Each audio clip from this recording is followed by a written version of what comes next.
नमस्कार दोस्तों, मेरा नाम है यशपाल और स्वागत है आप सबका इंग्लिश विद यशपाल में। आज मैं बेसिक वोकैबुलरी की क्लास शुरू कर रहा हूँ। जो लगभग 150 प्लस टॉपिक हैं बेसिक वोकैबुलरी की। मैंने आपको बताया पहले वाली वीडियोस में कि अगर आप इंग्लिश सीखना चाहते हैं तो इंग्लिश सीखने के लिए जो रामबाण है, जो चीज़ आपको चाहिए, सबसे पहले चाहिए आपको वोकैबुलरी। और वोकैबुलरी दो तरह की होती है, एक होती है बेसिक होती है, एक होती है एडवांस। पर सबसे पहले आपको चाहिए बेसिक वोकैबुलरी और उसके बाद आपको चाहिए टेंस। टेंस के बाद चाहिए आपको एडवांस वोकैबुलरी। तो मैंने बोला है कि मैं आपको A to Z तक ये इंग्लिश पढ़ाऊंगा, सारी इंग्लिश पढ़ाऊंगा, जो बेसिक लेवल वोकैबुलरी है, एडवांस लेवल है, ग्रामर है, टेंस वगैरह सारी चीज़ें करवाऊंगा स्टेप बाय स्टेप। सो आज मैं ये क्लास शुरू कर रहा हूँ बेसिक वोकैबुलरी क्लास 1। ठीक है, ये लगभग 150 प्लस टॉपिक्स होने वाले हैं बेसिक वोकैबुलरी के। आपको मैं जहाँ पर इमेज के माध्यम से भी बताऊंगा चीज़ें, बहुत सारी ऐसी वोकैबुलरी होंगी जो चीज़ें आपको ऐसे समझ नहीं आएगी। आपको हिंदी इंग्लिश दोनों में अच्छे से समझाऊंगा। अगर आप इंग्लिश सीखना चाहते हैं, अगर आप चाहते हैं कि इंग्लिश बोलना है आपको, तो आपको सबसे पहले वोकैबुलरी पे काम करना पड़ेगा। अगर वोकैबुलरी एक फर्स्ट स्टेप है, जब भी आपको यात्रा शुरू करते हो ना, तो पहला स्टेप कदम रखते हो आगे, तो सबसे वो पहला कदम क्या है? वोकैबुलरी है। अगर इंग्लिश सीखनी है तो आपको सबसे पहले जो बेसिक वोकैबुलरी करना पड़ेगी, और बेसिक वोकैबुलरी करोगे उसके बाद जाके आपका टेंस करोगे, उसके बाद एडवांस वोकैबुलरी, तब जाके आपकी इंग्लिश बोल पाओगे। लेकिन सबसे पहले अगर आपको इंग्लिश ज़्यादा कुछ नहीं चीज़ें करनी है ना, बेसिक वोकैबुलरी कर लो और टेंस कर लो, उसके बाद सारी चीज़ें खुद ब खुद हो जाएंगी। तो इसलिए आज शुरू करते हैं। आज है बेसिक वोकैबुलरी की क्लास, फर्स्ट क्लास है human beings at different ages. ठीक है, आज छोटी सी क्लास, थोड़ी सी क्लासेस, छोटी छोटी क्लासेस करेंगे। और मैं जो आपको बताना चाहता हूँ कि धीरे धीरे मैं A to Z एक भी चीज़ नहीं छोड़ने वाला हूँ। ये कई पार्ट्स में कई लाखों वीडियो बनेगी, लेकिन मैं A to Z तक पढ़ाऊँगा। तो इसलिए अच्छे से पढ़ना, मन लगा कर पढ़ना। तो शुरू करते हैं आज की vocabulary class. Human beings at different age, यानी इंसान अलग अलग जो स्टेज पे होते हैं, तो उन स्टेज को क्या बोलते हैं हम इंग्लिश में, तो वो वोकैबुलरी शुरू करते हैं। सबसे पहली ये क्या आ दिया है? बेबी। बेबी से भी पहले होता है, उसको बोलते हैं फीटस। फीटस का क्या मतलब होता है? जो स्टेज होती है। फीटस होता है जब बच्चा गर्भ में होता है, जब मदर प्रेग्नेंट होने के बाद बच्चा गर्भ में होता है, पेट में होता है, उसको क्या बोलते हैं? फीटस बोलते हैं। जब पैदा हो जब बच्चा क्या होता है? पैदा नहीं हुआ होता है, अभी जन्मा होता है, मतलब अभी जब उसका जन्म नहीं हुआ होता है, उसको क्या बोलते हैं? फीटस बोलते हैं। लेकिन जब बच्चे का जन्म हो जाता है तो उसको क्या बोल देते हैं? बेबी बोलते हैं। यानी देख, ये चीज़ को अच्छे समझते रहना। फिर जब जन्म नहीं हुआ होता, पेट में होता, उसको बोलते हैं फीटस, और जब जन्म हो जाता है उसको बोलते हैं बेबी, यानी नवजात शिशु। ठीक है, उसके बाद चाइल्ड, उससे थोड़ा बड़ा हो जाता है तो उसके बाद बच्चा बोलते हैं। लेकिन उससे भी पहले, और बच्चा थोड़ा देखो, जब जन्म हो जाता है तो उसको बेबी बोल देते हैं। जन्म होने के थोड़ा सा बड़ा हो जाता है उसको बेबी बोलते हैं, नवजात शिशु बोलते हैं। ठीक है, बच्चा बोलते हैं चाइल्ड। लेकिन इसके बाद थोड़ा सा बड़ा होता है उसको बोलते हैं टोडलर। टोडलर का मतलब होता है ऐसा बच्चा जो अभी चलना सीख रहा हो। देखो ये स्टेज ध्यान रखना, सबसे पहले फोटोस आता है, उसके बाद बेबी आता है। ठीक है, बेबी के बाद क्या आता है? टोडलर आता है, चाइल्ड आता है। ठीक है, चाइल्ड के बाद टोडलर आता है। टोडलर मतलब जिस बच्चे ने अभी अभी चलना शुरू किया हो, मतलब अभी वो चलना सीख रहा है, उसको बोलते हैं टोडलर। उसके बाद आता है इन्फेंट। इन्फेंट, ये ध्यान रखना, क्या आता है? इन्फेंट। इन्फेंट का मतलब होता है गोद में खेलने वाला बच्चा। जब बच्चा गोद में खेल रहा हो तो उसको क्या बोलते हैं? इन्फेंट बोलते हैं। ठीक है, ये हो गया इन्फेंट। उसके बाद हो गया बॉय। बॉय में लड़का हो गया। ठीक है, उसके बाद गर्ल। गर्ल का मतलब लड़की हो गई।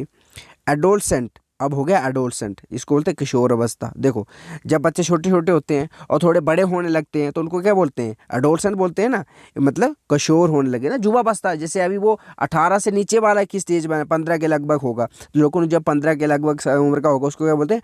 एडोलसेंट। मतलब जब लड़के और लड़कियों की बॉडी में चेंज आने लगती है ना, 10-12 साल में हो जाते हैं, तो उनकी लड़के और लड़कियों की बॉडी में जब चेंज आने शुरू हो जाते हैं उसको बोलते हैं एडोलसेंट एज बोलते हैं। उसमें एडोलसेंट में वो होते चेंज होती है। उसके बाद होता है माइनर। माइनर का मतलब होता है जो 18 साल के से कम का बच्चा होता है उसको बोलते हैं माइनर। ठीक है, मतलब 18 से ऊपर हो जाए तो वो उसको अडल्ट बोलते हैं, लेकिन 18 के नीचे वाले को क्या बोलते हैं? अभी माइनर है। ठीक है, जो इसलिए बहुत सारे के बच्चों के पास केस नहीं चल पाते हैं, यानी अल्पवयस्क बोलते हैं। ये देखो उसके बाद जंग। जंग का मतलब होता है जुबा। ये क्वेश्चन ऐसे से है जब जवान कोई होता है, जैसे ओल्ड हो गया बूढ़ा, जंग हो गया जवान। अब होता है मैच्योर। मैच्योर का मतलब होता है बैसिक। बैसिक का मतलब होता है समझदार, बुद्धिमान इंसान। जब इंसान की एज बढ़ जाती है ना, थोड़ा समझदार होने लगता है, उसको क्या बोलते हैं? बायसिक। बैसिक मतलब मैच्योर, ठीक है। उसके बाद होता है अडल्ट। अडल्ट मतलब क्या होता है? प्रौढ़। देखो, एक तो हो गया मैच्योर समझदार। अडल्ट, प्रौढ़ का मतलब होता है जब वो अडल्ट हो गया। अब 18 से नीचे का क्या आता है? माइनर। ये बताया मैंने, माइनर होता है। 18 के ऊपर का क्या होता है? अडल्ट होता है, ठीक है। तो उसको क्या बोलते हैं? प्रौढ़ अवस्था, यानी 18 के बाद हो गया। अब मैन का मतलब होता है मनुष्य। मैन यानी मनुष्य, मर्द को बोलते हैं मैन, ठीक है। और वुमेन का मतलब, वुमेन यानी महिला, औरत को। औरत लेडीज को बोलते हैं, तो क्या बोलते हैं? महिला। अब है जंग मैन। जंग मैन का मतलब होता है नवजुवक, जो जवान हो। जंग वुमेन, नवजुवती, जैसे होता है ना शादी के लायक हो जाते हैं जो लड़के लड़के, उसको क्या बोलते हैं? जंग मैन, जंग वुमेन, ठीक है। आगे आता है बैचुलर। बैचुलर का मतलब होता है कुंवारा, जिसने शादी ना की उसको क्या बोलते हैं? बैचुलर, ठीक है। और एक क्या होता है? वर्जन। वर्जन का मतलब क्या होता है? वर्जन होता है कुंवारी, ठीक है। जब लड़की ने अभी शादी नहीं की होती है ना, उसको बोलते हैं वर्जन, ठीक है। मतलब जैसे लड़का है ना, देखो वर्जिन का कुंवारी का मतलब था कुंवारी, हाँ। ये देखो, लड़का का बैचलर होता है, लड़की को वर्जिन बोलते हैं। Bride groom. ब्राइड ग्रूम का मतलब क्या होता है? दूल्हा, ठीक है। और ब्राइड का मतलब होता है दुल्हन।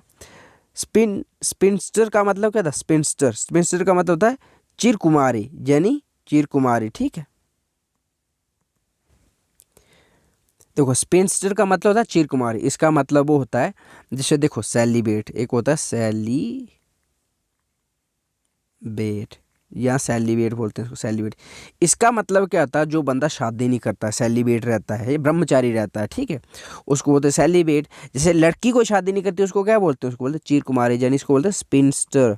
मतलब जैसे होती है ना बहुत सारी लड़कियां बिना शादी के ही रहती हैं, देवियां बन जाती हैं या साधना के चक्कर में, उसको बोलते हैं चिर कुमारी, यानी स्पिनस्टर बोलते हैं उसको, स्पिनस्टर, ठीक है।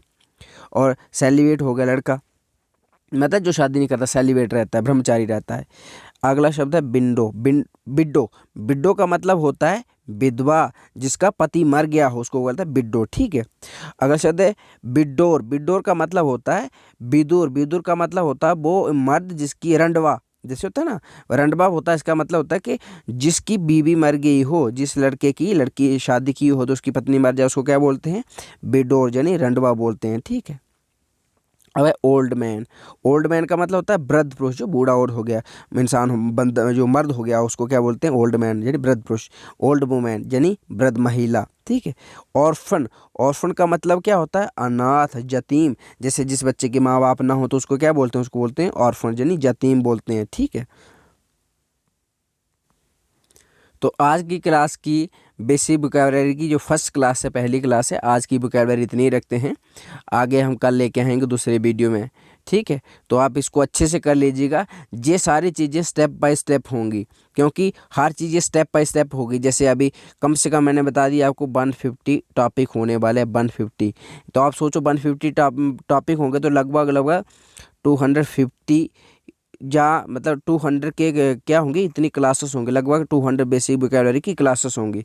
सारे टॉपिक में A to Z कंप्लीट करूंगा। सबसे पहले क्या करूंगा? बेसिक वोकैबुलरी की क्या करूंगा? क्लासेस में कंप्लीट करूंगा। बेसिक वोकैबुलरी लगभग मुझे बता दिया मैंने आपको 200 टॉपिक बेसिक वोकैब की, ठीक है। उसके बाद बेसिक वोकैब करवाने के बाद मैं क्या करवाऊँगा? टेंस करवाऊँगा आपको, टेंस करेंगे। उसके बाद क्या करेंगे? फिर करेंगे एडवांस वोकैबुलरी, ठीक है, एडवांस वोकैब। और उसके साथ क्या करेंगे? एडवांस वोकैबुलरी के बाद करेंगे हम साथ साथ में क्या करें? स्पोकन इंग्लिश की प्रैक्टिस, ठीक है। स्पोकन इंग्लिश क्या करेंगे? प्रैक्टिस करेंगे, ठीक है। तो ये चीज़ें आप ध्यान रखना, इन चीज़ों को मैं A to Z करवाऊंगा, ये ध्यान रखना। और बिल्कुल क्या होगा? बिल्कुल फ्री होगा। मैं भैया कभी किसी से पैसे नहीं लूँगा, कभी किसी से पैसे नहीं लूँगा। जो भी अपना इंग्लिश में A to Z सारी चीज़ें पढ़ाऊँगा ना, तो कभी पैसे नहीं लूँगा किसी से। आप फ्री पढ़िए। मैंने देखा बहुत सारे यूट्यूबर क्या करते हैं, वीडियो बना देना, किसी की निंदा नहीं कर रहा हूँ, पर वीडियो बना एक या दो वीडियो बना देते हैं, फिर बच्चों को कोर्स बेचना शुरू कर देते हैं। मैं जानता हूँ, मैं गाँव से बिलोंग करता हूँ, मैंने बड़ी मुश्किल से खुद ये सीखी। आज अगर आपको पढ़ा रहा हूँ तो मैंने खुद बड़ी मुश्किल से सीखी है। मेरे पास इतने पैसे नहीं होते थे कि मैं किताब खरीद के ले आता इंग्लिश सीखने के लिए या किसी के पास ट्यूशन पढ़ता। तो बड़ी मुश्किल से कई साल लगा के मैंने ये चीज़ें सीखी, आज सीखी है। तो मैं चाहता हूँ कि मैं किसी और लोगों के साथ भी शेयर करूँ, आपके साथ शेयर कर रहा हूँ। मुझे किसी के पैसे नहीं चाहिए, पर हाँ, आप मुझे सपोर्ट करने के लिए क्या कर सकते हो, जो भी वीडियो मैं बनाता हूँ उसको लाइक कर दीजिएगा, अपने दोस्तों के साथ शेयर कर दीजिएगा। उससे क्या होता है कि यूट्यूब क्या होता है, वो वीडियो को प्रमोट करता है, तो वो उस तरह से मुझे बेनिफिट हो जाएगा, मुझे फ़ायदा हो जाएगा। और आप इन वीडियो को देखिए और अपनी लाइफ में इसको यूज़ करिए, ताकि आप जो चाहते हैं उसको सीखिए, तो आपकी इंग्लिश इसी तरह से आसान हो जाएगी। सो मैं आशा करता हूँ कि आप ज़रूर कुछ ना कुछ सीख रहे होंगे, कुछ ना कुछ सीखोगे। So thank you for watching, have a nice day. अगर आपकी कोई क्वेरीज है, कोई क्वेश्चन है, तो आप कमेंट सेक्शन में ज़रूर बताइएगा, मैं उसको सॉल्व करने की कोशिश करूँगा। धन्यवाद।